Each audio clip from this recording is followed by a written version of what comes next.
It was not precisely, or at least it was not precisely in the sense you mean. You may laugh at me, Sydney, but I had an altogether indescribable feeling, a feeling which amounted to knowledge that I was in the presence of the supernatural. Nonsense. It was not nonsense. I wish it had been nonsense. As I have said, I was conscious, completely conscious, that some frightful peril was assailing Paul. I did not know what it was, but I did know that it was something altogether awful, of which merely to think was to shudder. I wanted to go to his assistance. I tried to more than once, but I couldn't, and I knew that I couldn't. I knew that I couldn't move as much as a finger to help him. Stop, let me finish. I told myself that it was absurd, but it wouldn't do. Absurd or not, there was the terror with me in the room. I knelt down and I prayed, but the words wouldn't come. I tried to ask God to remove this burden from my brain, but my longings wouldn't shape themselves into words, and my tongue was palsied.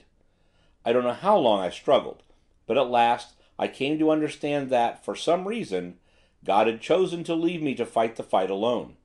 So I got up and undressed and went to bed, and that was the worst of all. I had sent my maid away in the first rush of my terror, afraid, and I think ashamed, to let her see my fear. Now I would have given anything to summon her back again, but I couldn't do it. I couldn't even ring the bell. So, as I say, I got into bed. She paused, as if to collect her thoughts. To listen to her words, and to think of the suffering which they meant to her, was almost more than I could endure. I would have thrown away the world to have been able to take her in my arms, and soothe her fears.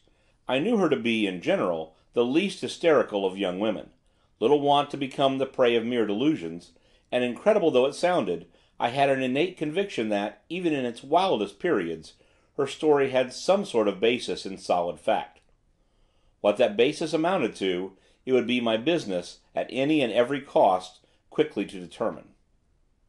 You know how you have always laughed at me because of my objection to cockroaches, and how, in spring, the neighbourhood of May-bugs has always made me uneasy? As soon as I got into bed, I felt that something of the kind was in the room. Something of what kind? Some kind of beetle. I could hear the whirring of its wings. I could hear it droning in the air. I knew that it was hovering above my head, that it was coming lower and lower, nearer and nearer. I hid myself. I covered myself all over with the clothes. Then I felt it bumping against the coverlet. And Sydney? She drew closer. Her blanched cheeks and frightened eyes made my heart bleed. Her voice became but an echo of itself. It followed me. Marjorie! It got into the bed. You've imagined it. I didn't imagine it. I heard it crawl along the sheets till it found a way between them, and then it crawled towards me, and I felt it against my face, and it's there now. Where? She raised the forefinger of her left hand. There! Can't you hear it droning? She listened intently. I listened too. Oddly enough, at that instant, the droning of an insect did become audible. It's only a bee, child, which has found its way through the open window. I wish it were only a bee. I wish it were. Sydney, don't you feel as if you were in the presence of evil? Don't you want to get away from it, back into the presence of God? Marjorie! Pray, Sydney, pray. I can't. I don't know why, but I can't. She flung her arms about my neck, and pressed herself against me in paroxysmal agitation. The violence of her emotion bade fair to unman me too. It was so unlike Marjorie, and I would have given my life to save her from a toothache. She kept repeating her own words, as if she could not help it. Pray, Sydney, pray. At last I did as she wished me. At least there is no harm in praying. I never heard of its bringing hurt to anyone. I repeated aloud the Lord's Prayer, the first time for I know not how long. As the divine sentences came from my lips, hesitatingly enough, I make no doubt, her tremor ceased. She became calmer, until, as I reached the last great petition, deliver us from evil, she loosed her arms from about my neck, and dropped upon her knees, close to my feet.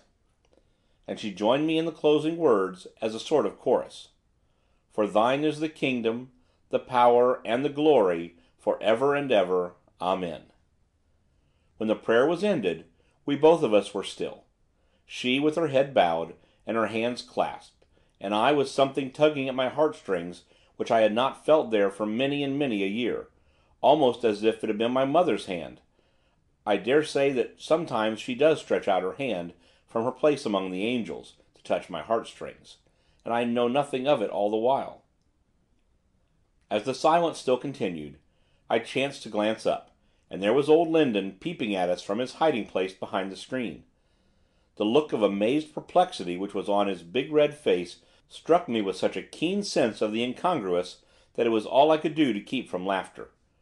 Apparently the sight of us did nothing to lighten the fog which was in his brain, for he stammered out, in what was possibly intended for a whisper, "Is she mad?" The whisper, if it was meant for a whisper, was more than sufficiently audible to catch his daughter's ears. She started, raised her head, sprang to her feet, turned, and saw her father. "Papa!" Immediately her sire was seized with an access of stuttering. "What's the devil's the meaning of this?" Her utterance was clear enough. I fancy her parent found it almost painfully clear. "Rather, it is for me to ask, what is the meaning of this? Is it possible that all the time you have actually been concealed behind that screen?" Unless I am mistaken, the old gentleman cowered before the directness of his daughter's gaze, and endeavoured to conceal the fact by an explosion of passion. "Don't you speak to me like that, you undutiful girl! I'm your father!" "You certainly are my father, though I was unaware until now that my father was capable of playing the part of an eavesdropper." Rage rendered him speechless, or, at any rate, he chose to let us believe that it was the determined cause of his continuing silent. So Marjorie turned to me, and on the whole I had rather she had not. Her manner was very different from what it had been just now. It was more than civil, it was freezing. "Am I to understand, Mr. Atherton, that this has been done with your cognizance? That while you suffered me to pour out my heart to you unchecked, you were aware, all the time, that there was a listener behind the screen?" I became keenly aware, on a sudden, that I had borne my share in playing her a very shabby trick. I should have liked to throw old Lindon through the window. The thing was not of my contriving. Had I the opportunity I would have compelled Mr. Lindon to face you when you came in, but your distress caused me to lose my balance, and you will do me the justice to remember that I endeavoured to induce you to come with me into another room. But I do not seem to remember your hinting at there being any particular reason why I should have gone. You never gave me a chance. Sydney, I had not thought you would have played me such a trick." When she said that, in such a tone, the woman whom I loved, I could have hammered my head against the wall. The hound I was to have treated her so scurvily. Perceiving I was crushed, she turned again to face her father, cool, calm, stately. She was, on a sudden, once more, the Marjorie with whom I was familiar. The demeanour of parent and child was in striking contrast. If appearances went for aught, the odds were heavy that in any encounter which might be coming the senior would suffer. "I hope, papa, that you are going to tell me that there has been some curious mistake, and that nothing was farther from your intention than to listen at a keyhole. What would you have thought and said if I had attempted to play the spy on you? And I have always understood that men were so particular on points of honour." Old Lindon was still hardly fit to do much else than splutter, certainly not qualified to chop phrases with his sharp-tongued maiden. "Don't talk to me like that, girl. I believe you're stark mad." He turned to me. "What was that tomfoolery she was talking to you about?" "To what do you allude?" "About a rubbishing beetle, and goodness knows what, diseased and morbid imagination reared on the literature of the gutter. I never thought that a child of mine could have sunk to such a depth.